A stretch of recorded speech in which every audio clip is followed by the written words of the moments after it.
जसपुरक गावे भैया लागे ला दिलारे, नदी झराना पहाड़ कते शोभेला रे। आम आवला हिया लगे निराला रे, जसपुरक बारी भीतर गोदी झिगी फरलवर करेला रे।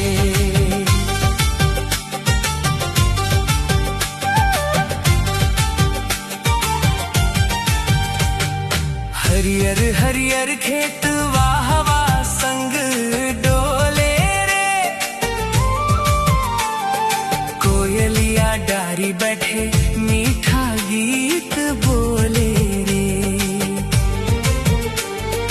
महुआ कर खुशबू